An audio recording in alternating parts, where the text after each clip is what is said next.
pengadaan lahan nih. Nah, orang itu misalkan di pengadaan lahan yang harusnya di harga wajarnya 10, lalu dia jadi 100 gitu kan jadi nggak wajar. Nah, kembalikan, negara kan rugi. Yang harusnya negara hanya membeli tanah itu dengan harga 10, kemudian harus membeli dengan harga 100, balikin. Ini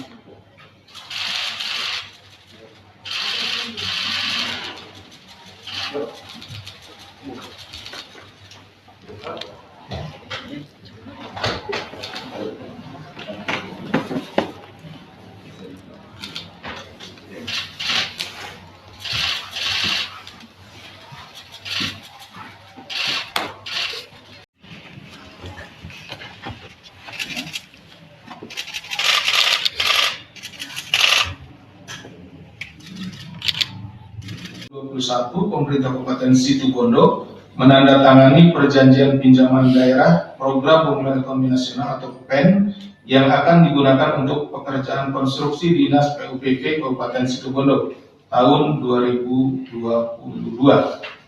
Akan tetapi dana PEN tersebut batal digunakan karena Pemkab Situbondo memutuskan menggunakan dana alokasi khusus atau DAK. Selanjutnya, dalam proses pengadaan barang dan jasa paket pekerjaan di Dinas PUPK Pemerintah Kabupaten Situbondo tahun 2021 sampai dengan 2024, Saudara KS selaku Bupati Situbondo periode 2021-2025 dan Saudara EPJ selaku PPK di Kepala Bidang Marga Pekerjaan Umum dan Perumahan Pemukiman PUPK Kabupaten Situbondo diduga melakukan pengaturan pemenangan paket pekerjaan. Jadi antara Bupati kemudian bekerja sama dengan PPK-nya, yaitu Saudara EPJ, mengatur proyek-proyek yang ada di Situbondo. Ya.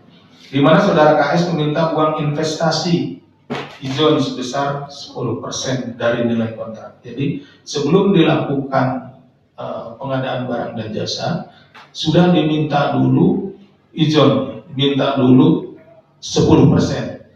Jadi para pengusaha, oknum pengusaha yang diminta itu kemudian ya siapa yang berani memberikan ya dia nanti yang akan menang paket pekerjaan tersebut.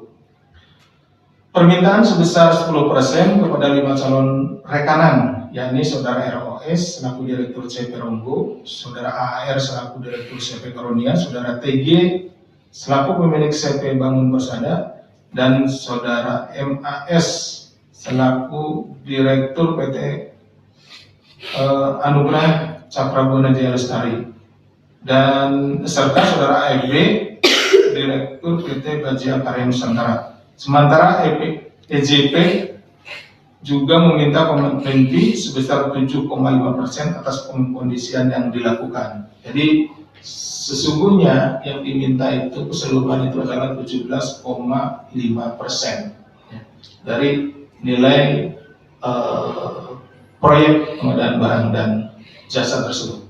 Atas kemenangan para tersangka pada pengadaan barang dan jasa di Dinas PUPK Kabupaten Situbondo, KS bersama-sama dengan EPJ menerima uang dari masing-masing tersangka, ya 5 orang tadi, dengan total mencapai 4,21 miliar. Dengan rincian sebagai berikut: dari Saudara ROS sebesar 780,9 juta, dari Saudara TG sebesar 1,6 miliar, dari Saudara AAR sebesar 1,33 miliar, dan dari Saudara MAS beserta dengan Saudara AFB sebesar 500 juta.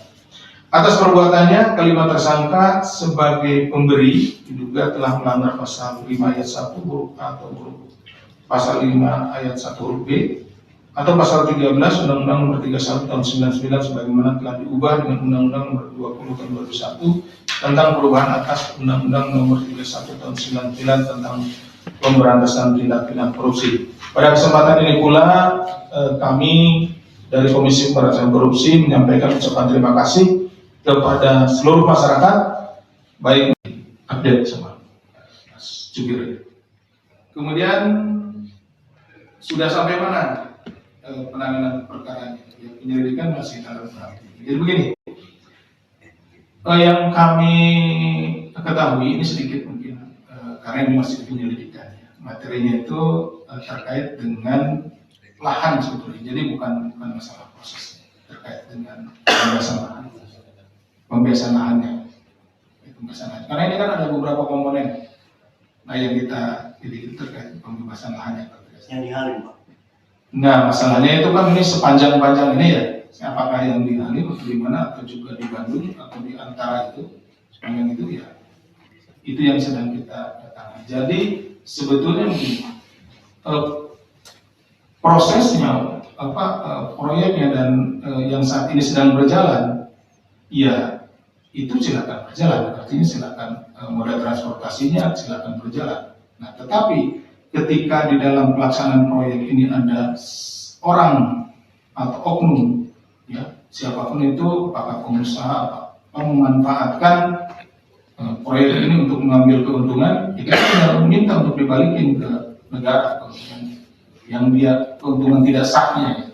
Artinya misalkan pengadaan lahannya, nah orang itu misalkan di pengadaan lahan yang harusnya di harga wajarnya 10, lalu dia jadi 100 itu kan jadi nggak wajar. Nah, kembalikan, negara kan rugi. Yang harusnya negara hanya membeli tanah itu dengan harga 10, kemudian dengan harga 100, balikin. Ini di proses pengadaan lahannya, itulah. Ini tidak dalam proyek tersebut. Karena itu kan dibagi beberapa segmen. Ini segmen kita di pengadaan yang ditangani sepengetahuan saya. Ini pembebasan lahannya. Nah, terkait yang mana pembebasan lahannya, apakah yang di Halim, yang dari Jakarta ini kan semua kan kaca peti sampai Bandung, ataukah yang di Bandung itu bukan di Tegaluar, Tegaluar itu udah nyampe ke arah Cileunyi. Apakah yang di sana? Jadi kita sama-sama tunggu ya. Tapi artinya bahwa kita tidak mengganggu operasional dari bus ini, ya. Tapi kita ingin mendalami kalau memang benar ada yang merugikan keuangan negara, dalam hal ini negara harusnya membayar lebih rendah dibandingkan dengan saat ini, ya perlu supaya mereka mengembalikan uang itu kepada negara, supaya negara tidak rugi karena praktek-praktek yang mereka lakukan seperti itu.